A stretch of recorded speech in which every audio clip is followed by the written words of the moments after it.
Hey everyone, I'm Saul, and today I'm going to be giving a talk called More Powerful Multi-Methods. First, here's a little bit about me. I'm Cam, and I'm a principal software engineer and technical lead at Metabase.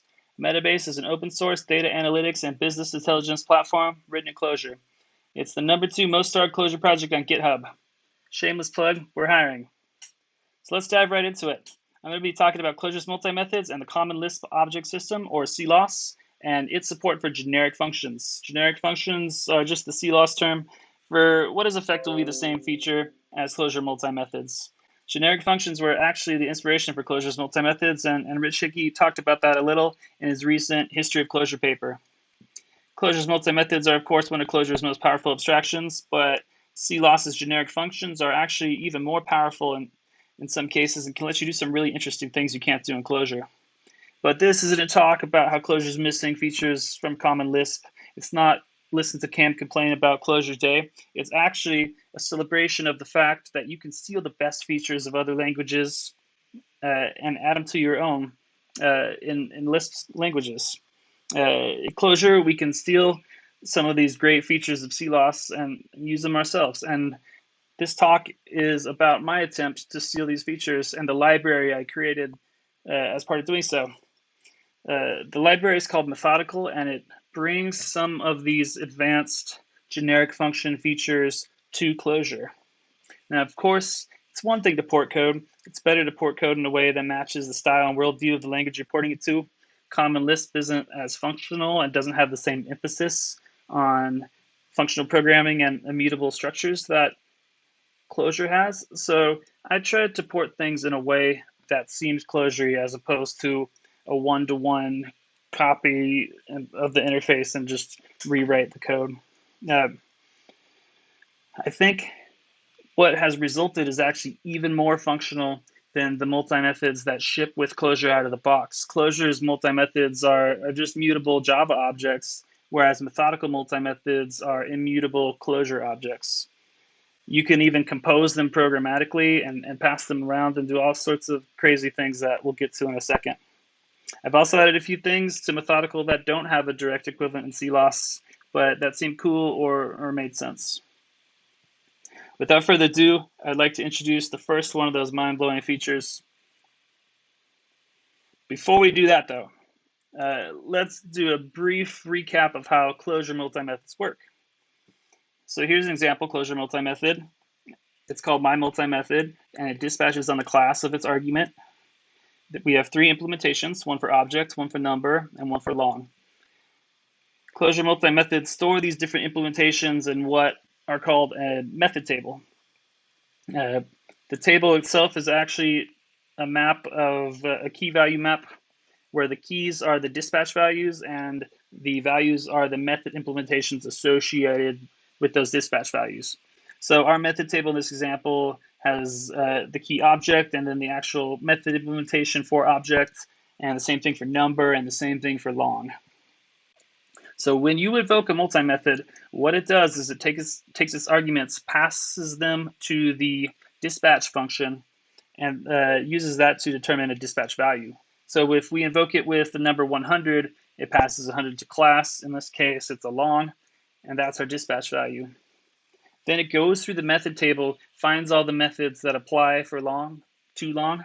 Of course, object applies because long is an object.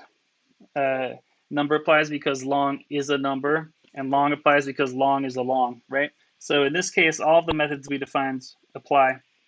And then what we do is we take all these methods that apply and determine which one is most specific. So in this case, the long method is most specific because long is a subclass of number, and number, of course, is a subclass of object. So long is actually the most specific method, and it's the one that we actually end up using. So we find the correct method implementation, and then we just invoke it with whatever args we originally called the multi-method with in the first place. So you can see that kind of like in the little flow chart I drew on the right. We invoke long method with argument 100. And in this case, it just returns the keyword integer.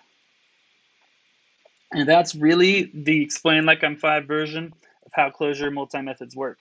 Even the other features like hierarchies and prefer method, which internally is stored as a prefer table, is just actually more ways to help it decide which dispatch values are more specific than others. So CLOS generic functions and methodical multi-methods actually do something that's a little bit more complicated, whereas Clojure multi-methods just choose the most specific method implementation out of all the ones that are applicable and throws everything else away. Methodical actually keeps all of the methods that are applicable, sorts them in order of which method is sorts them in order from most specific to least specific, and then combines them all into a single effective method.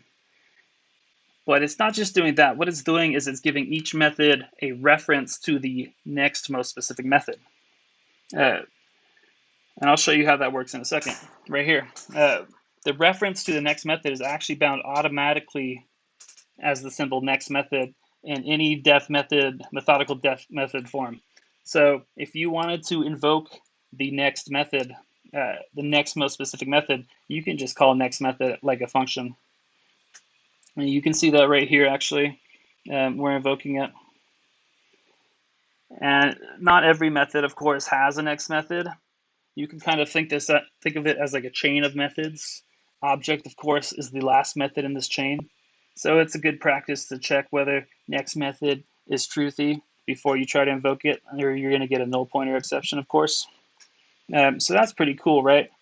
You might be thinking to yourself, wow, Cam, that looks pretty interesting, but I can't imagine a single real-world use case where I'd do that sort of thing. But this isn't just like a thought exercise. This wasn't just programming fun because I'm bored, stuck at home with Corona. This is actually something that I think does have real-world use cases, and I'm going to try to show you some of those right now. Here's a real-world example. We're actually doing this sort of thing at Metabase, and this is actually how it works when we had to try to simulate this next method behavior just using normal Clojure multi-methods. So what we do here is when we run a query against the JDBC database, we have a method that we use to read columns and the results coming back from those databases. And it dispatches off of two things. It dispatches off of the database type and the JDBC type of the column and the results. So we have a generic implementation, of course, and that just calls a get object. And that works fine for a lot of databases.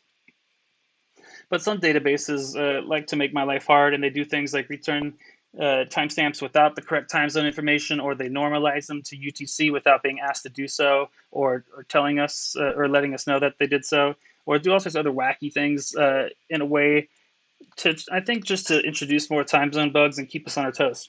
So to work around these different behaviors between different JDBC databases, we have different implementations.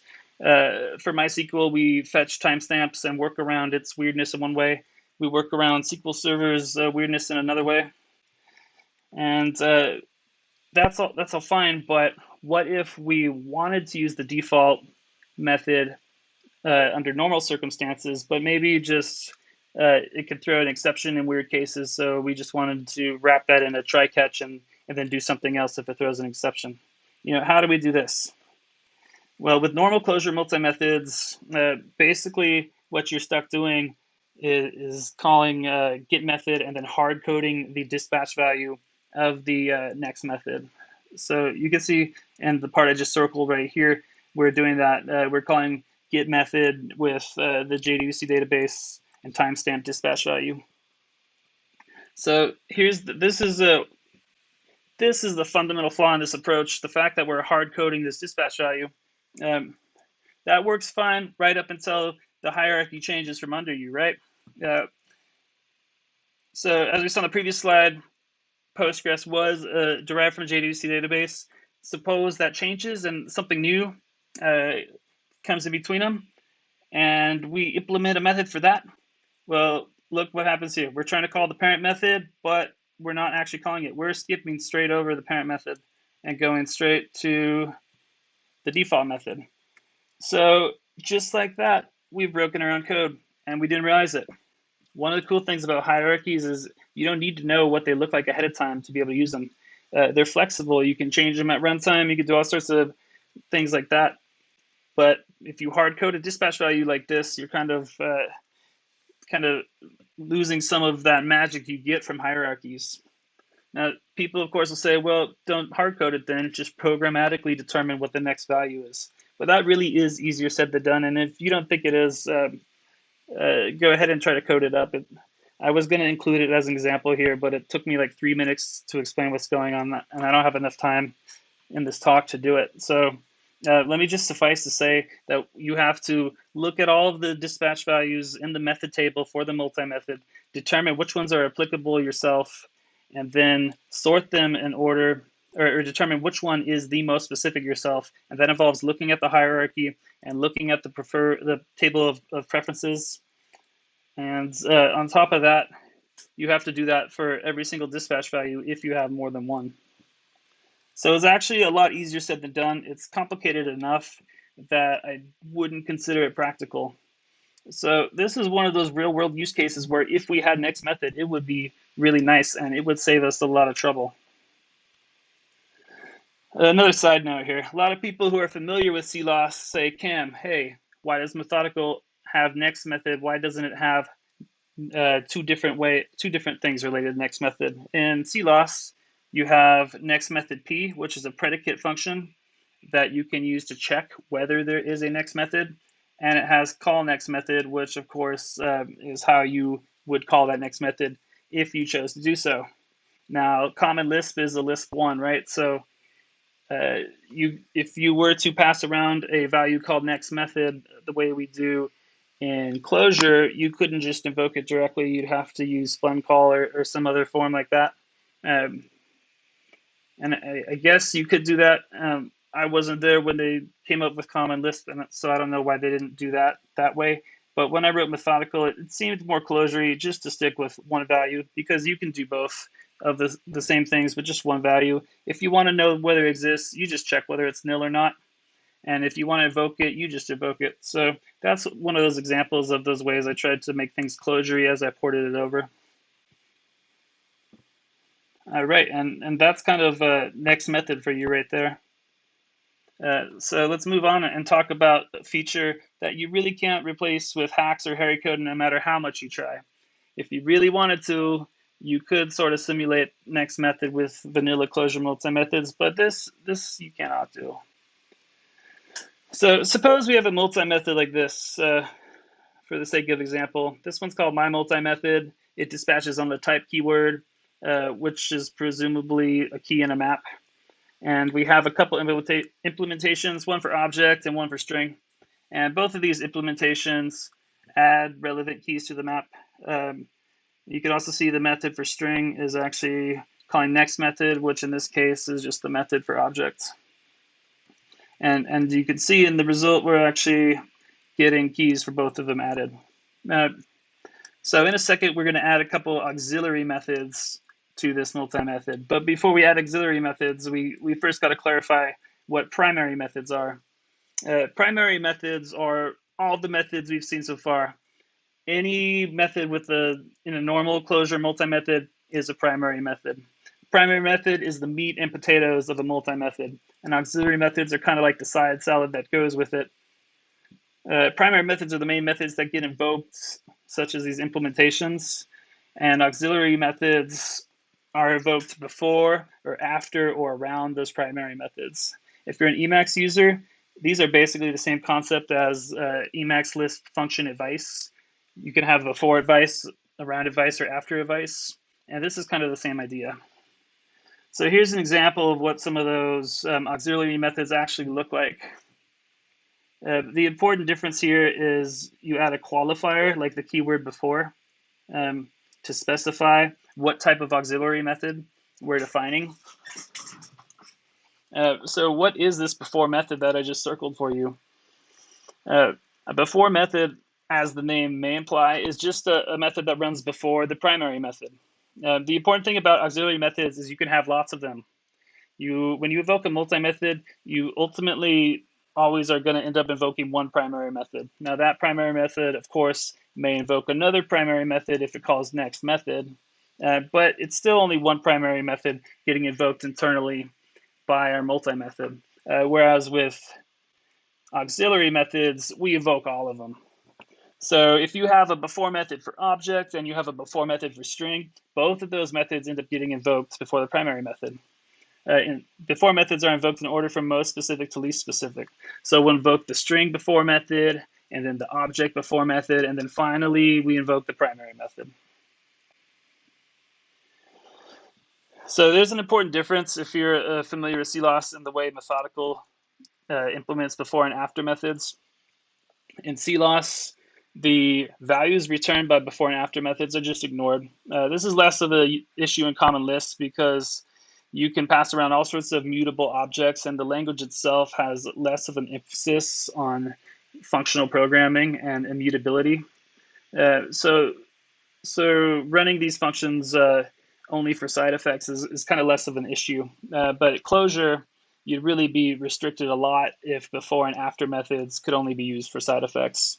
So in an attempt to make things more Clojure-y, the way I've set Methodical up to work by default is the value returned by a before method is actually passed to the next method, whether it's another before method or the primary method itself as the last value in that method. So you can actually kind of thread values through between multiple before methods that way. If you don't like that behavior, that's cool, because Methodical has a option to thread the first argument instead, or to not thread anything and just work the way CLOS works. And you can swap those out with just a single option when you define your multi-method. So kind of in detail, I just want to draw your attention to what's actually happening in this example. We have our before method, and what it's doing is it's adding a before key to our map.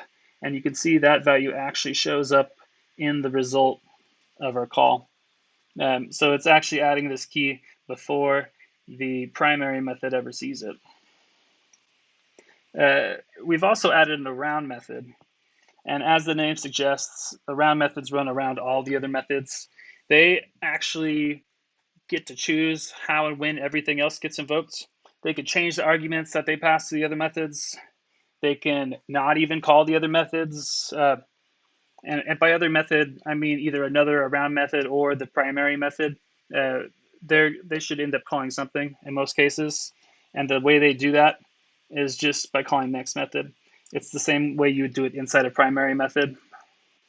But you'd probably be doing it almost every time in a round, unless you really want to short circuit things and not call it at all. You could call it twice if you wanted to. You could run it inside of the try catch block and add some error handling. They work. Finally, there's also another type of auxiliary method called after methods, and they just run after the primary method, as the name might imply. They work kind of just like before methods, but in reverse. The main difference is they always get one argument, which is the result of the primary method or whatever after method came before it. And with that covered, I want to show you some actual cases where you could use these sorts of auxiliary methods in real life. They're not just things that make your life more confusing or make functions, multi-methods harder to debug. They can actually make your code easier to debug and easier to work with. So here's like what I think is a pretty good use case for a before method. Before methods unlock a whole range of solutions that would be tedious with vanilla Clojure multi-methods. Like, say, for example, you wanted to add logging to every invocation of a multi-method. Your options are basically either go add a logging statement to every single method definition, or find all the places where you invoke that method and switch them out to invoke something else, invoke some sort of wrapper call instead that does the logging. With this, you could just add a new method and you don't have to change anything else. So it's pretty simple.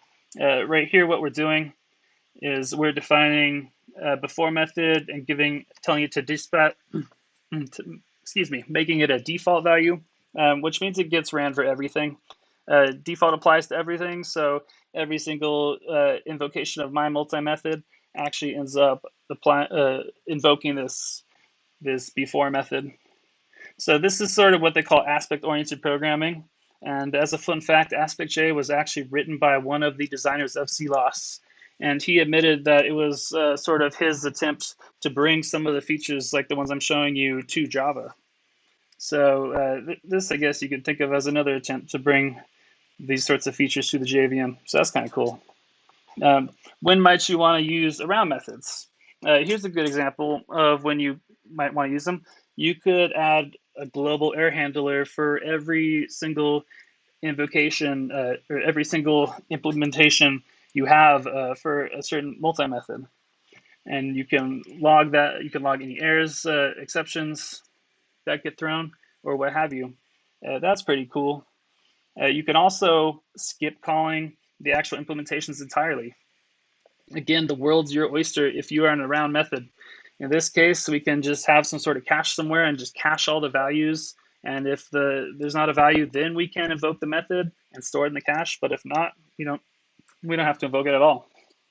So that's just like a small sample of things you can do with auxiliary methods. There are a ton of other good use cases, and I could talk about them all day, but we only have a little bit of time together, so I'm going to have to move on. Let's talk about another cool feature. This one's called partial default dispatch, which means Methodical can dispatch on partial default dispatch values. So here's an example of what I'm talking about. Here's a vanilla Clojure multi-method, and what I really, really want to do is something like this, right?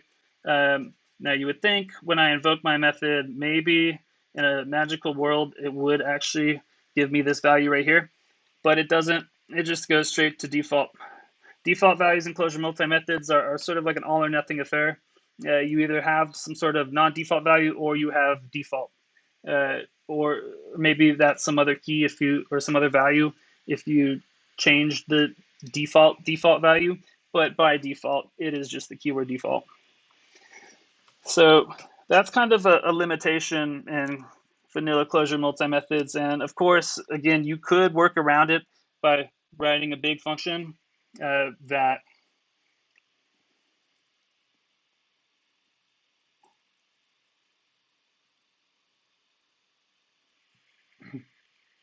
sorry, excuse me. You could work around that by writing a big function that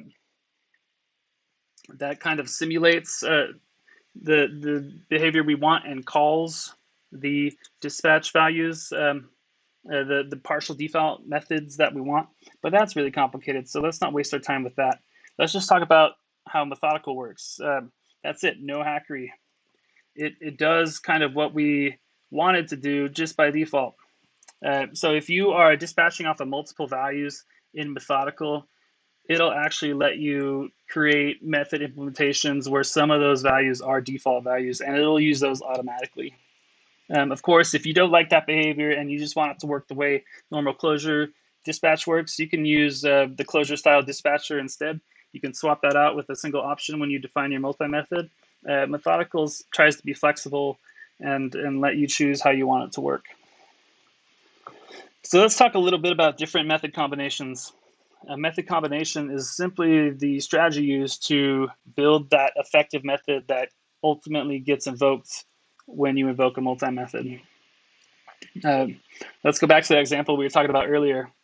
The default way Methodical combines methods is that it creates sort of a chain of every effective method, or excuse me, every applicable method in order from most specific to least specific, and then combines them into sort of an effective method. Since each method can call the next specific method, we determine all the applicable methods at once when we build it. And that's this is the default method combination for Methodical.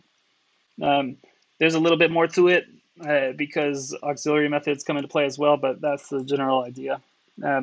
But the key thing to think about here is how that works is completely arbitrary. There's no reason it has to be this way.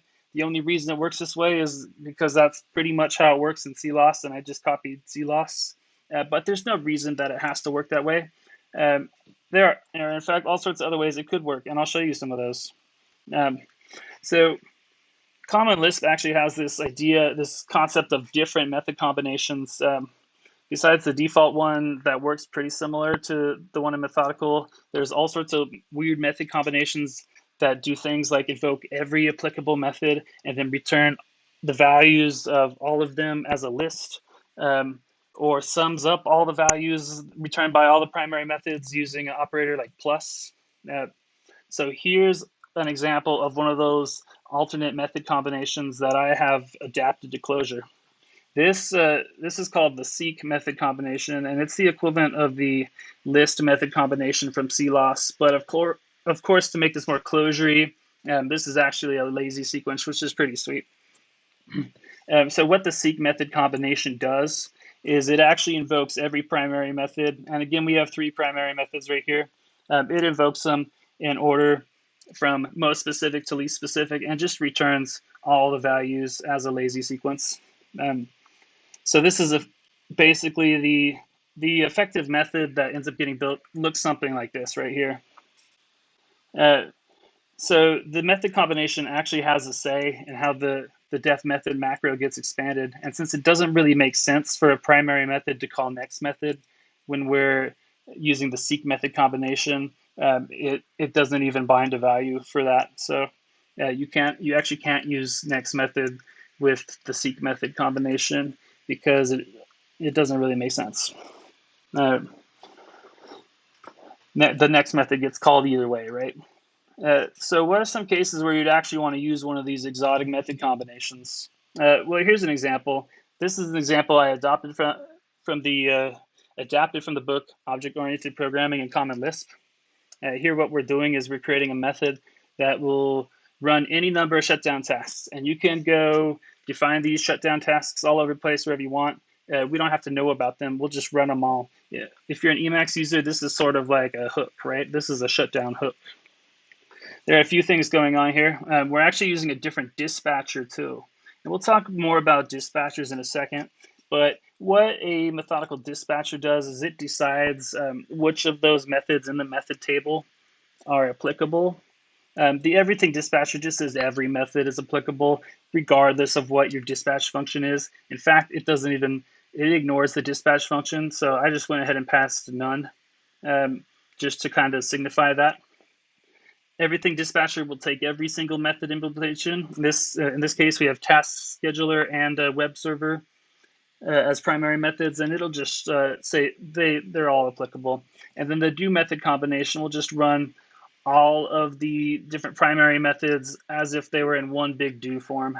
It looks kind of like this. And then we also, in this case, we have an around method, and so of course that runs around everything.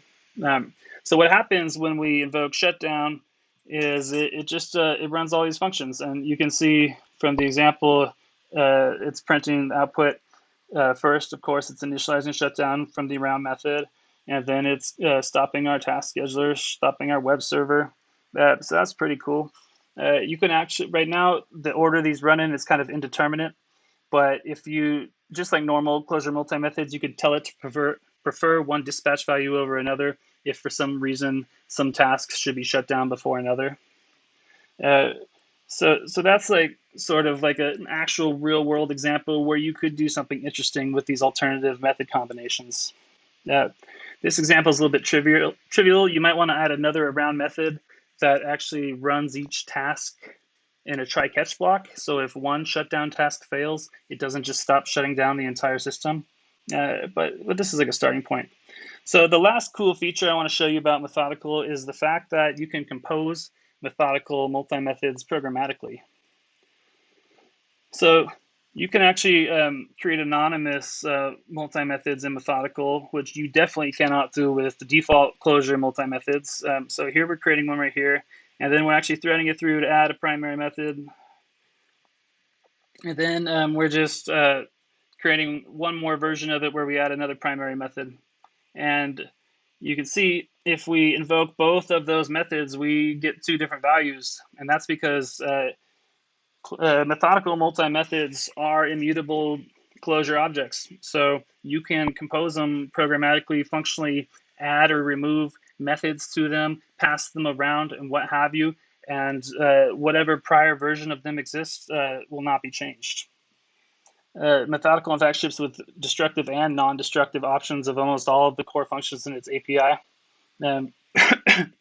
In fact, all the destructive operations are just shorthand for altering whatever var is storing a methodical multi-method.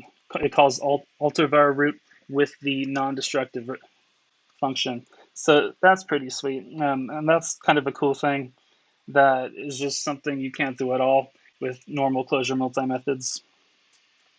So I'll talk really quick, real briefly, about how methodical multi-methods are put together.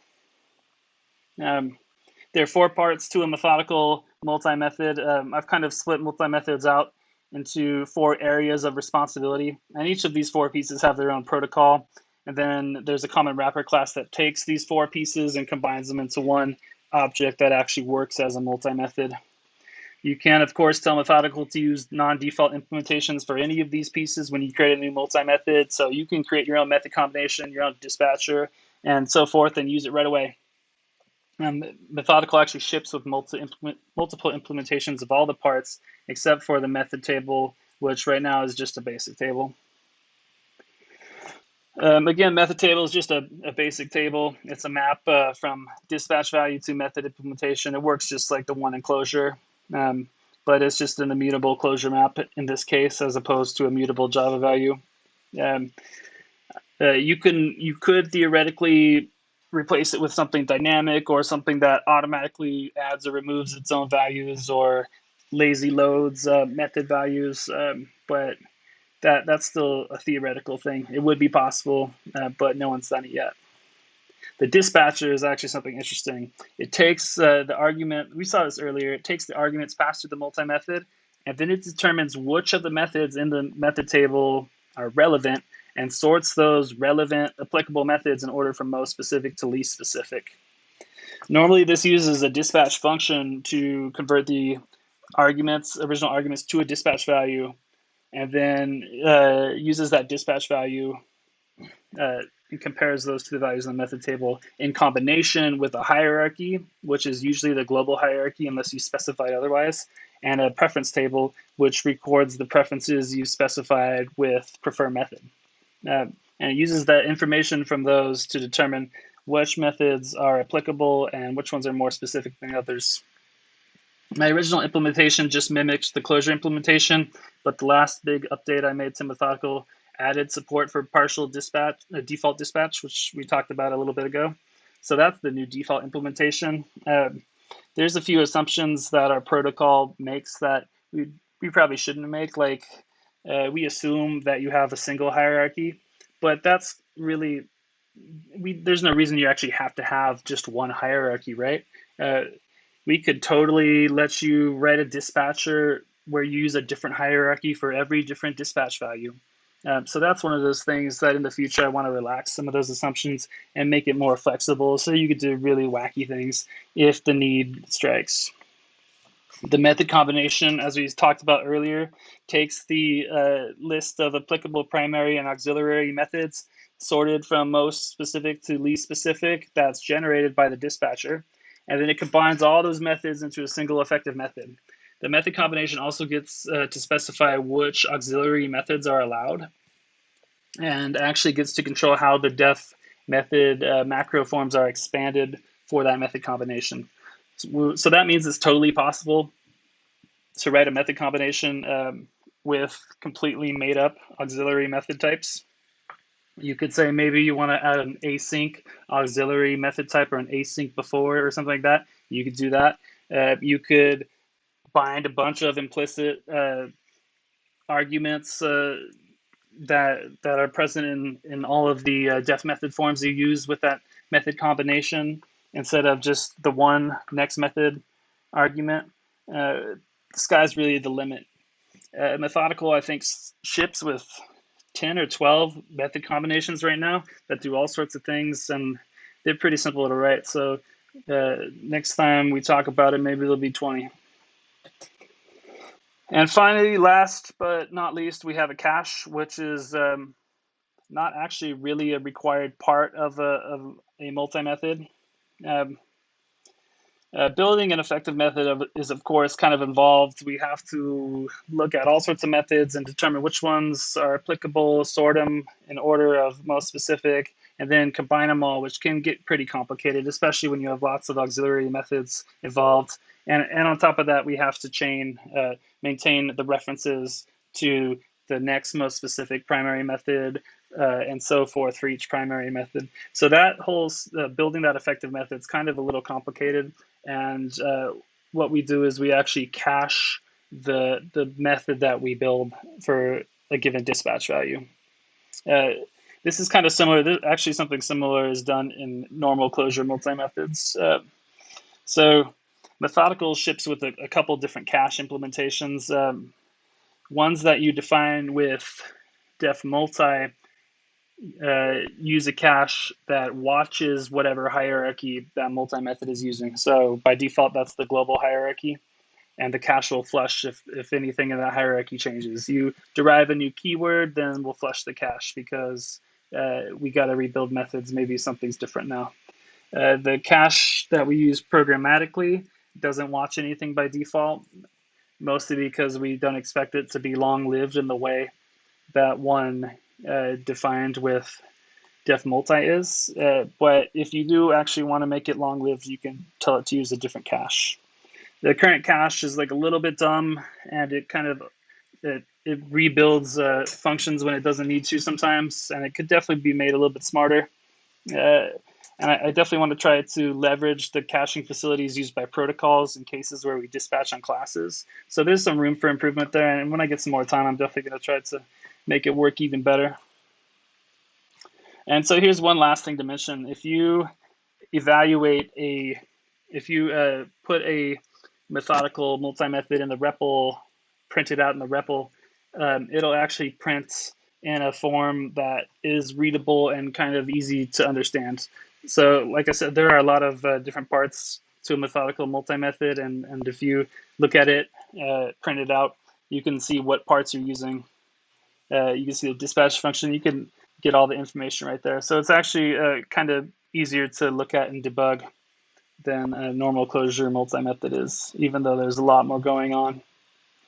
And last but not least, I'm going to talk about what's next for Methodical. There's a few big features that I'd like to add when I get some more time. First, of course, I want to tweak things so a Methodical multifunction is actually a subclass of Clojure.lang.multifunction. So Methodical multi-methods then would actually, you'd be able to use any of the normal Clojure multi-method operations like add method, remove method, or even def method directly, as opposed to having to use the Methodical versions. So that's something I have to look at making it possible, but that would enable you to use a Methodical method as a drop-in replacement for a Clojure multi-method without having to change anywhere you're using it. Another thing I want to work on is CLJS support. I'm not a CLJS expert, so that's sort of a work in progress. I need to figure out how to make it all work. But that's something that hopefully will come in the future. And more performance. I can't talk anymore. More performance improvements are in the works right now. Methodical is as fast, or if not faster in some cases, than Clojure multi-methods. But if we do clever things like use the same cache that protocols use, we can make it actually even faster than Clojure multi-methods, despite the fact that Methodical is pure Clojure and Clojure multi-methods are pure Java. So, and last but not least, what's in the pipeline is better debugging tools. CLOS comes with some powerful tools to actually trace, kind of like the way methods get combined if you're trying to debug something. And one of the potential downsides to using such a high-level tool like Methodical is it can be kind of hard. It could be potentially hard to debug because like a before method or a around method or something might get defined somewhere, and you might not know what it's doing. So I'm working on some better debugging tools to kind of let you break apart a function and kind of step through it or see all the intermediate values and see exactly what's going on. And that's it. I hope you enjoyed this talk. Be sure to check out my project on GitHub. Here's the link right here.